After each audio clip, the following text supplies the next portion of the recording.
Do we become illumined when the conscious and subconscious meet? Well, I don't know anything about subconscious. I'll tell you when we become illumined. That I can tell you.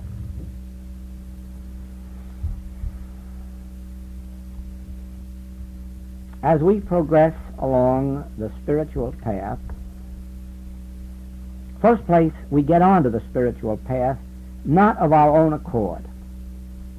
Nobody in the history of the world ever chose deliberately the spiritual path. Everyone is brought to it, and they're brought to it with something within themselves. It either is a love of God or a search for God, or it's a terrible problem that's turned them toward God for the solution. That's how they get on the spiritual path. Then, having entered the spiritual path, they persist. And they keep up the reading of metaphysical or spiritual literature. They bring themselves into contact with people on the spiritual path. They find teachers or teachings or books. And each day they fill themselves a little more, a little more, a little more with the spiritual truth and spiritual reality. As they do this, they are developing the inner faculties or spiritual faculties. And one day, one marvelous day, the realization of a spiritual truth is far greater than the fear of material circumstances. And when that day comes, they are so firmly planted on the spiritual path that they continue and they're led. Now, they may be led by a teaching or a teacher on the outer plane. And it may even be an erroneous teacher or an erroneous teaching. There's no harm in that. The great example of that, of course, is Saul of Tarsus. He couldn't have had a worse teacher so far as spiritual illumination is concerned. He couldn't have had a better teacher so far as the letter of the religion of Judaism is concerned. He couldn't have had a worse teacher so far as spiritual realities are concerned. But that did not stop him. What drove Saul of Tarsus was an innate love of God and a zeal for God and determination to find God. And in spite of hell and high water, in spite of false teachers and bad teachings, he was illumined. But he was driven to it by his need for it, by his desire for it, by his hunger for God. And so it is. We, on this path, may follow a wrong teaching for a while or a wrong teacher. It doesn't make any difference. What counts is the degree of zeal, the degree of sacrifice, the degree of the giving up of self that enters into our search for God, and then one of these days we are led in the right direction to the right teaching or the right teacher. And it may be a teaching or a teacher on the outer plane, or it may be one on the inner plane. There are teachers on the inner plane. Sometimes you do not recognize them.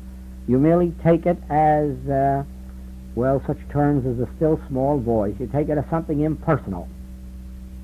But there are teachers on the inner plane within your consciousness, and they can teach you even better than the teachers on the outer plane once the contact has been made. Now then, you can't make it, you can't search for it, you can't seek for it, and you never will. But at the right time in your development, they come to you. You can't go to them, and that's why you can't hasten it, that's why you can't hurry it.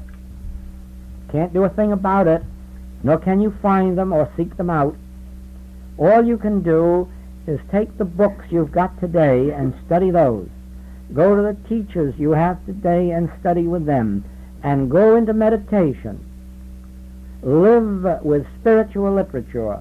Live with the wonderful spiritual gems that have come down to us through all ages, and fill your consciousness with this love of God, this love of service, this desire to give up that mad self that must make demonstrations, that must accomplish, achieve, acquire, and learn to live not for the demonstration's sake, but for the demonstrator's sake, for an awareness of God, not for an awareness of a good demonstration. And then in the moment that ye think not, the moment that you're not thinking, In the moment that you're not even on the subject, the bridegroom cometh. In that moment, your inner teacher springs forth and says, here I am, I've been waiting for you to be ready. Now I'll take over. And then you'll say with Paul, I live, yet not I. Christ liveth in me. Or like Jesus, I can of my own self do nothing. The Father within me. There's your teacher. There's your inner teacher. In the last analysis, we shall all be taught of God. There is your inner teacher. The inner teacher will appear, and you will call him a man, or you will call him Christ, or you will call him the Father, depending on its manner of presentation to you. That will be an individual thing. But you will be taught from a wellspring of information, of wisdom within your own being. But you can't bring it about. All you can do is continue your study and search on this outer plane plus meditation. Take advantage of, well, when you meditate, if you make this part of your meditation, Father, lead me to my teacher or my teaching, in some miraculous way it will be placed in your hand. One of our friends has told us here of how a neighbor brought the infinite way to her, a neighbor who couldn't understand it and admitted, I don't understand it, maybe you like it. Well, that's a good way to have it brought to you, isn't it? What difference does it make how it gets there, if only it gets there?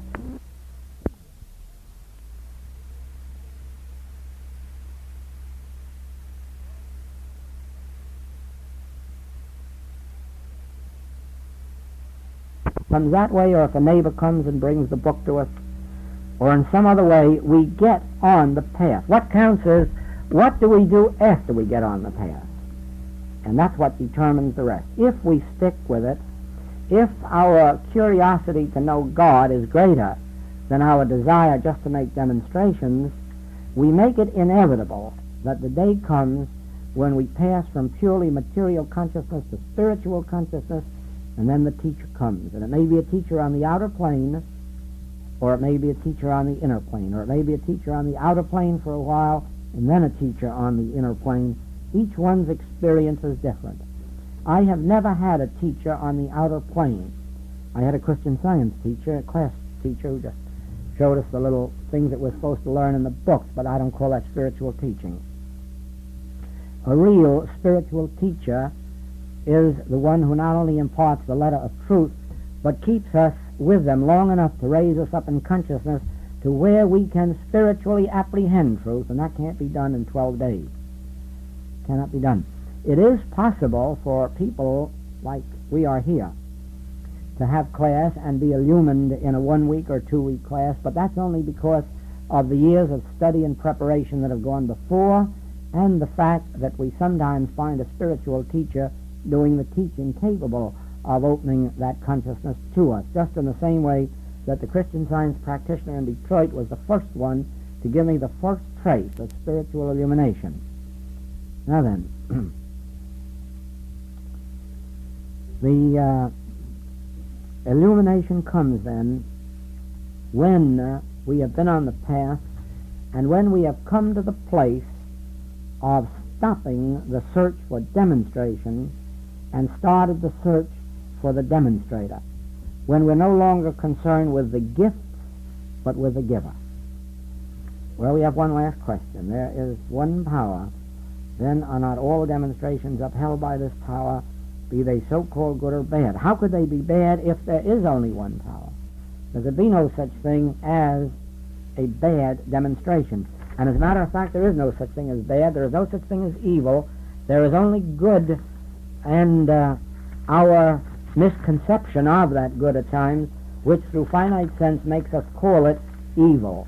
There couldn't any more be an entity or identity called evil than there could be such an actual thing as darkness. There's no such thing as darkness. Nobody could ever put darkness under a microscope and examine it.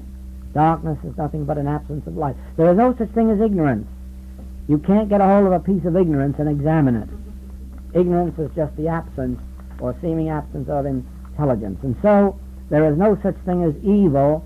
There is only a suppositional absence of the good. And what it is this. all evil may be summed up as a false sense. All evil as a false sense.